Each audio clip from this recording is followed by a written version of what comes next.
ඔයාට නිතර මහන්සි දැනීම. හරියට නිින්ද යන්නේ, බර වැඩි වෙලා, විශේෂයෙන්ම උදරය විශාල වෙලා, ඒ වගේම අධික කෝපය, කනස්සල්ලය වගේ ලක්ෂණ තියද.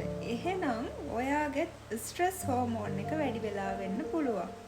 ඉතින් අපි අද කතා කරන්නේ ස්ට්‍රෙස් හෝමෝන් එක කියන්නේ මොකද්ද? ඒක වැඩි වුණාම අපේ සෞඛ්‍යයට බලපාන්නේ කොහොමද? ස්ට්‍රෙස් හෝමෝන් පාලනය කරගන්න අපිට මොනවද කරන්න පුළුවන් කියලා. අපි මානසිකව හරි ශාරීරිකව හරි ආතතියකට මුහුණ දෙනකොට මොළය ශරීරයට හදිස්සි පණිවිඩයක් යවනවා. එවිට වකුගඩු මත පිහිටි ඇඩ්‍රීනල් ග්ලෑන්ඩ්ස් මගින් ඇඩ්‍රිනලින්, නොරැඩ්‍රිනලින් සහ කෝටිසෝල් කියන හෝමෝන නිකුත් වෙනවා. මේවා ස්ට්‍රෙස් හෝමෝන කියලා හඳුන්වනවා. මේ හෝමෝන නිසා හෘදේ ස්පන්දන වේගය වැඩි වෙනවා. රුධිර පීඩනය ඉහළ යනවා. රුධිරයේ සීනි මට්ටම වැඩි වෙනවා. මාංශ පේශි වලට වැඩි ශක්තියක් ලැබෙනවා. මොළය ඉතා අවදීන් සිටිනවා. මේක අපේ ආරක්ෂක පද්ධතියක්. එනම් අනතුරකදී අපිව ෆයිට් ඔර් ෆ්ලයිට් තත්ත්වයකට සූදානම් කිරීමක් සිදු කරනවා. නමුත් ප්‍රශ්නය වන්නේ අපි අද මුහුණ දෙන ස්ට්‍රෙස් එක කොටියෙක්, සිංහෙක් වගේ භෞතික අනතුරක් නිසා සිදුවන ස්ට්‍රෙස් එකක් නෙවෙයි.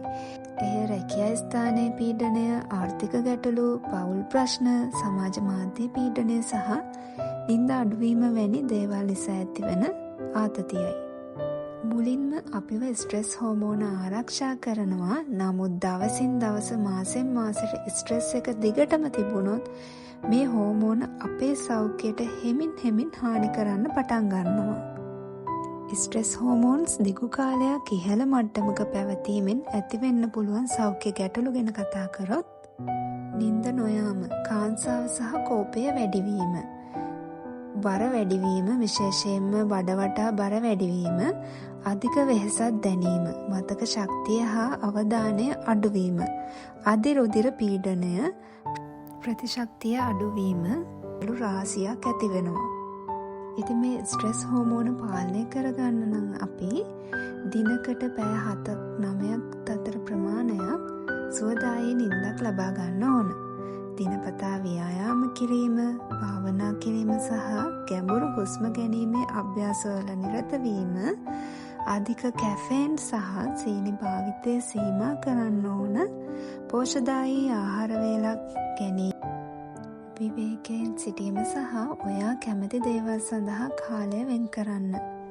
ස්ට්‍රෙස් කියන්නේ හිතේ හැඟීමක් විතරක් නෙවෙයි. ඒක හෝමෝන, මොළය සහ සම්පූර්ණ ශරීරයටම බලපාන ජෛව රසායනික ප්‍රතිචාරයක්.